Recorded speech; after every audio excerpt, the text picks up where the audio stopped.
पुल बन गया है और जब वानर पुल पर चढ़ जाने शुरू हुए हैं तो जामवंत ने कहा कि जब हम कोई नया मकान बनाते हैं तो गृह प्रवेश करते हैं तो पहले हवन करते हैं, फिर कलश उठा के चलते हैं। तो आपने इतना बड़ा पुल बनाया है, इस पुल के ऊपर पार करना है तो यहाँ पूजा पाठ करके तब चलना चाहिए पुल पर।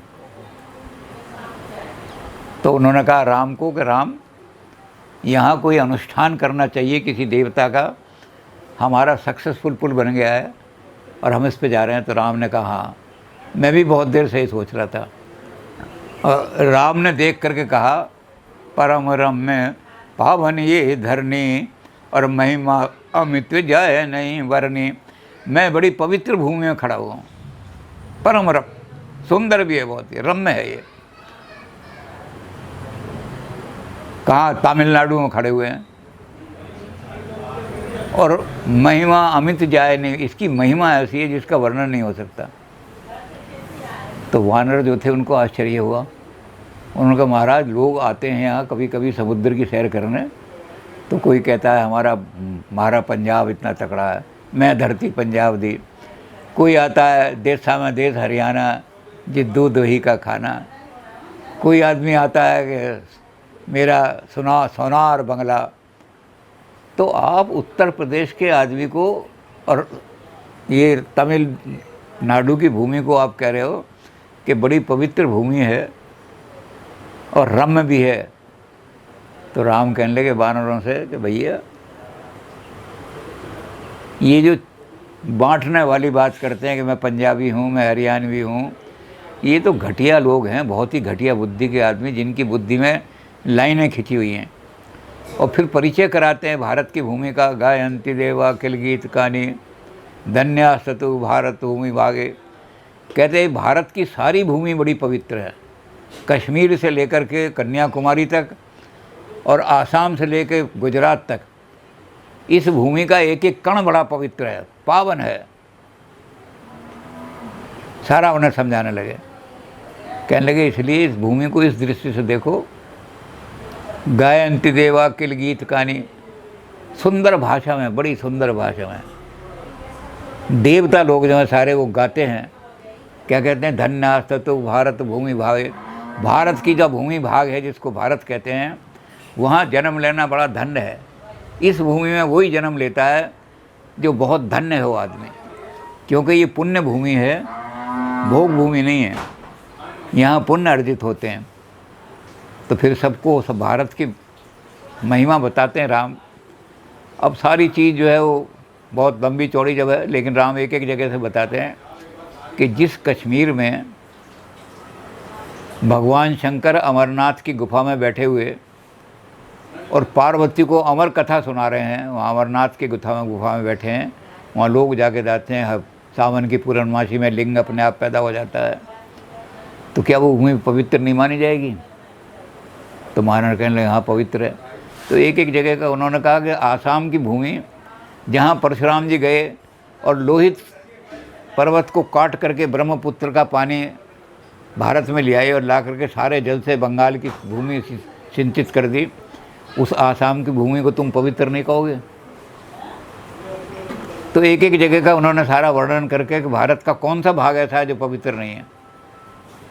ये तो छोटी बुद्धि के, तंग बुद्धि के लोग जो हैं, जिनकी बुद्धि बहुत तंग है, उन्हें लगता है कि ये अपने प्रांत की बड़ाई करते हैं, उन्हें सारे भारत में पवित्रता दिखाई नहीं देती।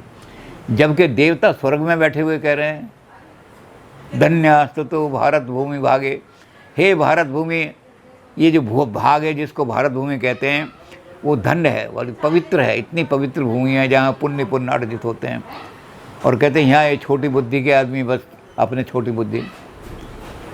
और उन्होंने कहा ये जो भूमि है, जब हम दक्षिण की ओर आते हैं तो बीच में अमरकंटक पड़ता है। भारत के और दक्षिण के बीच में विंध्याचल पर्वत, और विंध्याचल पर्वत पर अमरकंटक की गुफा वो है चोटी। जब मंथन हो रहा था, सागर मंथन हो रहा था, तो सबसे पहले उसमें गरल निकला, जहर निकला। और जहर भी ऐसा था कि बड़ा भयंकर ज्वालाएँ निकल रही थी, इतना गर्म उसकी गर्मी थी। तो जरत सकल सुरवृंद विषम गरल जई पान किए, तेई न बजस मतिमंद को कृपाल शंकर सरिसा। तो सारे देवता भी भाग गए, राक्षस भी भाग गए छोड़ करके वहीं मंथन। तो भगवान शंकर गए, उन्होंने सारा गरल उठा करके, क्योंकि मुख्य तो ध्यान ये है कि अमृत निकालना है, और आप पहले ही भाग लिए तो निकालोगे क्या, अमृत कहाँ से आएगा दुनिया में। तो भगवान शंकर गए, को कृपालु शंकर सरिसा। शंकर जैसा कृपालु कोई देवता नहीं। उन्होंने जाके कहा कि अपना अमृत निकालो, मैं इस गरल को पी लेता हूँ। जरत सकल सुरब्रंद विषम गरल जई पान किए। सारा पी लिया गरल, और गरल की गर्मी से शरीर जलने लगा। देवता तो अपने राक्षस अपने काम में समुद्र मंथन में लग गए दोबारा। इनके शरीर से बड़ी ज्वालाएं निकलने लगी, पसीना इतना निकलने लगा कि उस पसीने से एक नदी बन गई, नर्मदा। रेवा जो है शिव पुत्री कहलाती है, शिव के शरीर से निकली। तो एक नदी बह गई, इतना पसीना निकल रहा था। तो ब्रह्मा जी जो थे, जो बुद्धि के देवता हैं, उन्होंने देवताओं से कहा कि तुम्हारे लिए भगवान शंकर ने इतना सेक्रीफाइस की है, वो अमरकंटक में बैठे हुए हैं, सारा शरीर गर्म हो रहा है, पसीना निकल रहा है, एक नदी बहने के लिए। तो एक काम करो, जिसके पास जो जो बर्तन है उसको लेकर के भर करके, जिस पे बाल्टी है बाल्टी ले जाओ, जिस पे कमंडल है कमंडल ले जाओ, और भगवान शंकर के शरीर पर डालकर उनको ठंडा करो शरीर को। तो देवता कहने लगे ठीक है। सारे देवता भाग लिए, जल डाला करके भगवान के ऊपर छटपटाना शुरू किया, और सारा जल डालते डालते एक और नदी निकल गई, सोनभद्र भगवान ने इतना जल डाला उन्होंने। अमरकंटक से 2 नदियाँ निकलती हैं।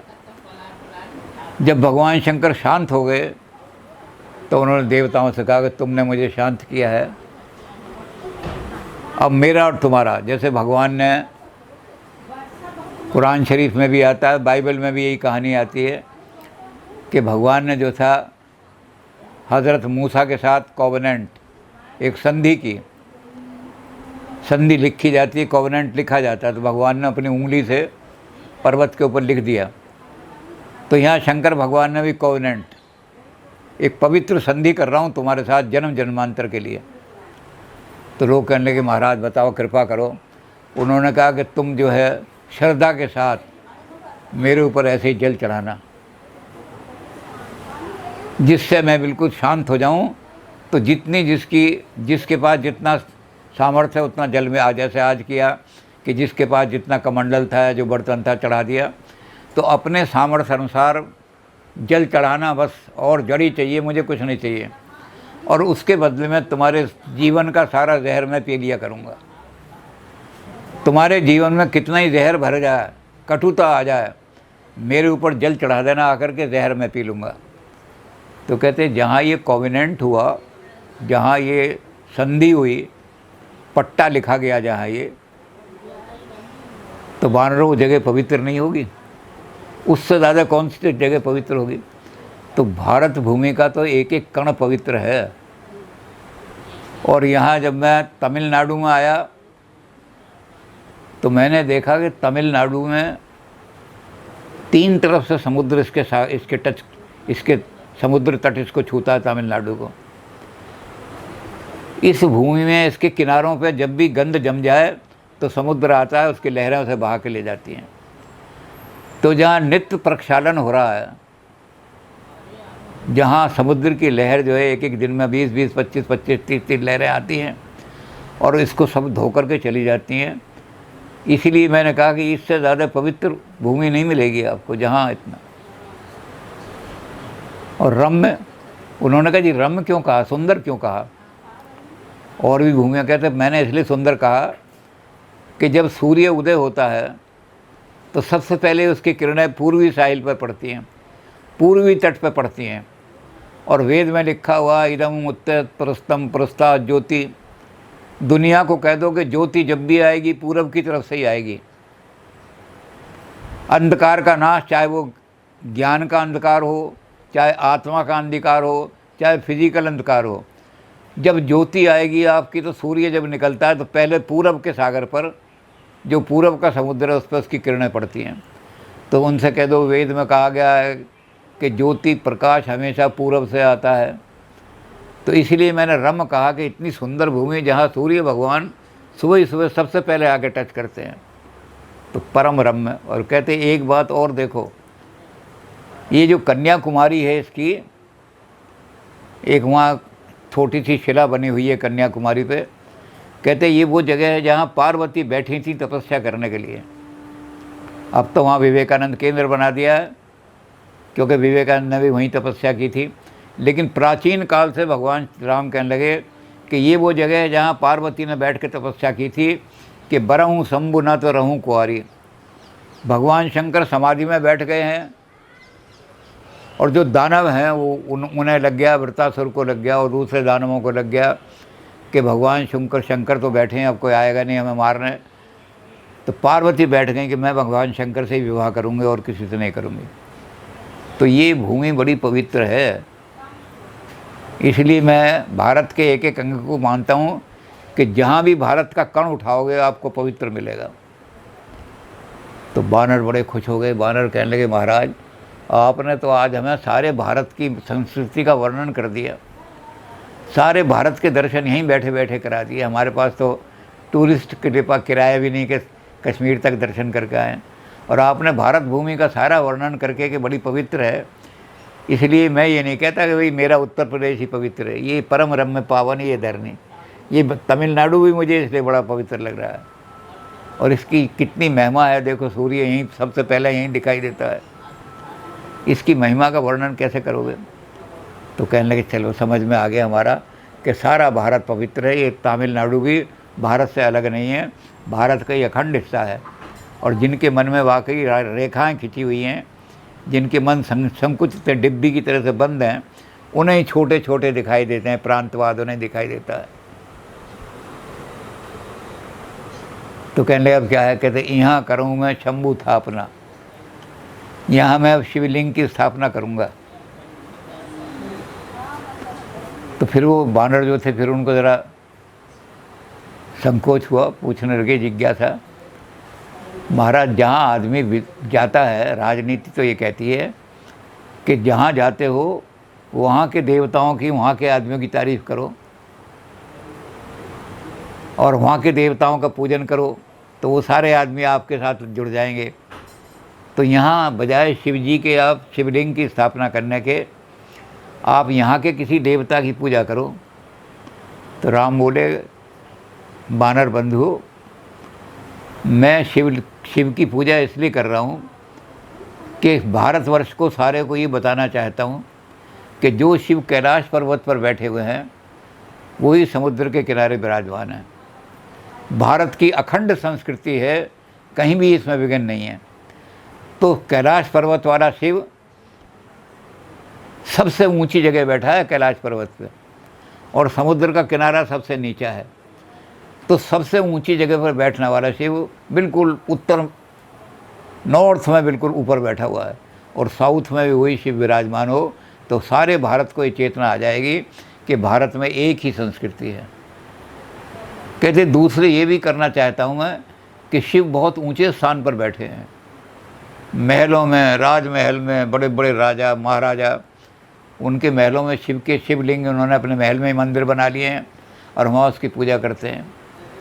और कहते तुमने देखा होगा छोटे छोटे आदमी, किसान हल चला रहा है बेचारा, बहुत गरीब आदमी है, एक आदमी सड़क पर झाड़ू लगाने वाला है, वहाँ किसी पेड़ के नीचे छोटा शिवलिंग रखा है, वो भी सोमवार के दिन या जो दिन मौका लगे उस शिवलिंग पर दर्शन करा देता है। तो छोटे से छोटे आदमी, देश का गरीब से गरीब आदमी, निर्धन आदमी, बेपढ़ा लिखा आदमी, वो भी शिव की आराधना करता है, शिव उसके आराध्य हैं और ऊंचे वाले हैं। तो ऊपर से नीचे, निर्धन से लेकर और धनाढ़ तक एक ही संस्कृति, एक ही देव विराजमान है। तो सारे बानर बड़े खुश हो गए। बानर कहने लगे ये तो सांस्कृतिक एकता बड़ी ज़बरदस्त है। कहने लगे मैं इसी का बोध कराने के लिए यहाँ शंकर की, और कहते इस लिंग का नाम मैं रखूँगा रामेश्वरम। कहने लगे इसके दो अर्थ निकलेंगे। वो बोले बताओ जी क्या निकलेंगे। कहते रामेश्वरम का अर्थ होता है राम जमा ईश्वर, जो राम का ईश्वर है वो ये शिव है, इसकी मैं पूजा कर रहा हूँ। और दूसरा निकलेगा कि राम जिसके ईश्वर हैं मैं उसकी पूजा कर रहा हूँ। तो वैष्णव में और शैव में कोई अंतर नहीं रहेगा। जो राम के आराध्य हैं वो भी यही हैं, और जिनके राम आराध्य हैं वो भी यही हैं। तो इसलिए इस लिंग का नाम होगा रामेश्वरम लिंग। सब भेद मिटा दिया, राम और शिव का, बिल्कुल विष्णु और शिव का भेद ही मिटा, दोनों ही एक है। जिसके आराध्य राम हैं वो भी शिव हैं, और जो राम के आराध्य हैं वो भी शिव हैं। तुलसी अपने शब्दों से भारत की संस्कृति की एकता का वर्णन करते चले जा रहे हैं। अब कहने लगे एक बात और सुन लो, जो रामेश्वर दर्शन करी हैं सो तन तज मम धाम सिधरियई। जो आदमी इस लिंग के मेरे द्वारा स्थापित किया हुआ शिवलिंग है, जो भी इसके दर्शन करने के लिए आएगा, वो जिस दिन शरीर त्यागेगा वो सीधा मेरे लोक में पहुंचेगा। साकेत मेरा धाम है, वहाँ साकेत में पहुंच जाएगा। तो अब तक तो वानरों को संदेह हो रहा था, अब लक्ष्मण जी को संदेह हुआ। लक्ष्मण जी हाथ जोड़ के कहने लगे, भैया जो दक्षिण के आदमी हैं वो तो यहाँ आकर के रामेश्वर के दर्शन कर लेंगे और तुम्हारे लोक में चले जाएंगे, और भैया उत्तर वाला आदमी इतना किराया खर्च कर आ सका ना आ सका तो क्या उन्हें अब तुम अपने लोक में नहीं बुलाओगे? तो राम बोले, और सुनो आगे, तुमने मुझे बोध करा दिया, उनके लिए भी मैं बात कहता हूँ। तो पहले तो कहा कि जो रामेश्वर दर्शन करी हैं, जो इस लिंग के दर्शन करेगा वो इतना पवित्र हो जाएगा कि मेरे लोक में पहुँच जाएगा। और कहने लगे, जो गंगा जल आन चढ़ावें सो सायुज्य मुक्ति नर पावें।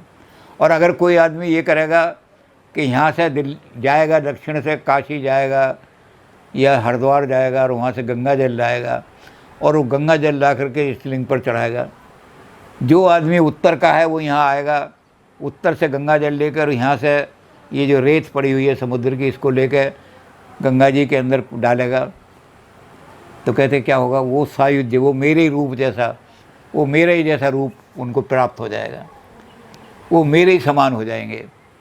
कहने क्या मतलब? कहते राम ने कहा कि जो इस अखंडता को बनाए रखेगा कि दक्षिण वाला गंगा जल लेने जा रहा है और उत्तर वाला गंगा जल लेके इस लिंग पर चढ़ाने के लिए आ रहा है, ये उत्तर और दक्षिण की एकता को जो बनाए रखेगा, इसमें कहीं खंडित नहीं हो देगा, वो मेरे ही रूप, मेरा रूप प्राप्त कर लेगा, यानी मेरे ही समान इस देश में पूज्य हो जाएगा। जिसने भी इस देश की संस्कृति की अखंडता को बनाए रखा वो वाकई राम के, वो कहने लगे मेरे लोक में तो लोग पहुंच जाएंगे। अब इसको आधुनिक हिसाब से देखो, राम की बात को समझो कि एक आदमी ने बड़ी मेहनत करी और सेंट्रल गवर्नमेंट की सर्विस में वो आ गया। सेंट्रल गवर्नमेंट की सर्विस में दिल्ली में उसको, नई दिल्ली में पोस्टिंग मिल गई।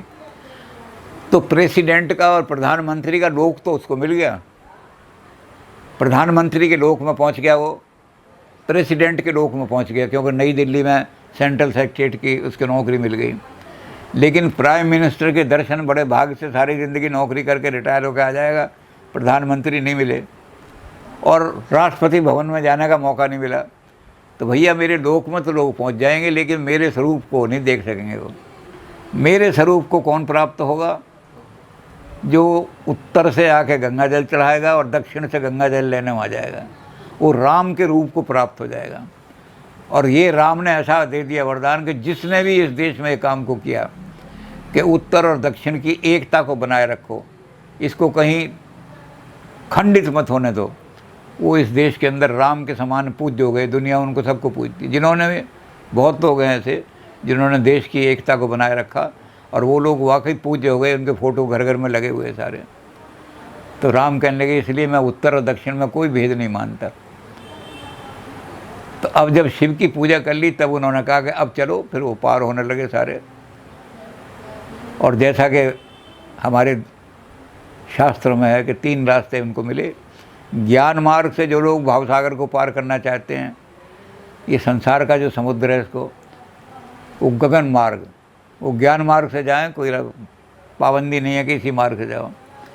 जो कर्मकांड से जाना चाहते हैं वो पुल के द्वारा जाएं, और जो दोनों में से नहीं जा सकते तो भगवान उनके लिए स्वयं एक पुल बना देते हैं।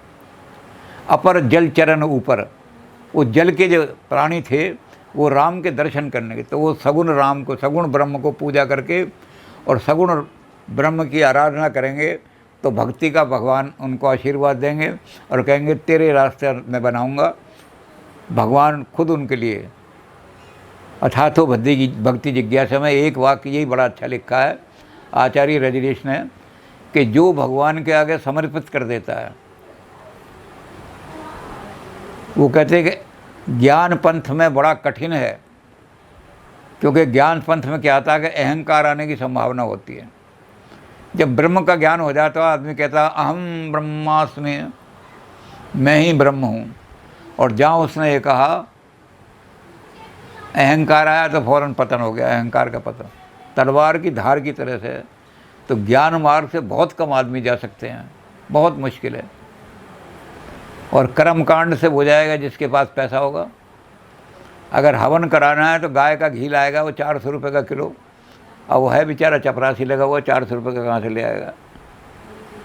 वो है एक मामूली सा मजदूर कहीं काम कर रहा है, कहाँ से 400, तो 400 का तो घी आ जाएगा, बाकी और सामग्री आ जाएगी और उसके बाद ब्राह्मण की दक्षिणा। तो कर्मकांड का मार्ग उन लोगों का है जो धन लगा, द्रव्य को खर्च करना चाहते हैं। और भक्ति मार्ग जिसके लिए भगवान रजनीश कह रहे हैं कि खुद नाव लेके आते हैं, उनके लिए भगवान खुद पार लगने के साधन करते हैं। तो उस भक्ति में क्या करना पड़ता है, सिर्फ अहंकार त्यागना पड़ता है। त्राय इमाम, बस मैं बस का कुछ नहीं है। तो भगवान कहते हैं मन मना भव, अपने मन को मेरे में लगा दे, मन मना भव मत भक्ता, मेरा भक्त बन जा, मेरी शरण में आ जा। मध्या जीमा नमस्कुरु, मुझे नमस्कार कर, मैं तेरे सारे जितने भी दुख हैं उनको दूर करके तुझे भवसागर से पार कर दूंगा। तो सारी सेना पार हो गई अपने अपने रास्ते से। हमारे यहाँ यही है कि जैसी जिसकी वृत्ति है, जैसे जिसके पास साधन है, कलकत्ते जाना है तो जिसके पास अच्छे साधन है हवाई जहाज़ से चला जाएगा, जिसके पास और कुछ कम साधन है वो एसी में रिजर्वेशन करा लेगा, और जो गरीब है वो जो ऐसा डिब्बा जिसका रिजर्वेशन नहीं होता, सादा डिब्बे में बैठ जाएगा, उसमें भीड़ भाड़ होगी, चला जाएगा। लेकिन तीनों तरीके ऐसे हैं कि अपनी अपनी शक्ति के अनुसार, अपनी अपनी श्रद्धा के अनुसार एक बार आप तय कर लो कि हमने जाना है, पार जाना है, तो पार आपको सारा पार लग जाएंगे। कोई सा भी रास्ता चुन लो। हमारे यहाँ भारतीय संस्कृति में एक रास्ता नहीं चुना गया। अब लंका पहुँच गए सारे के सारे, लंका में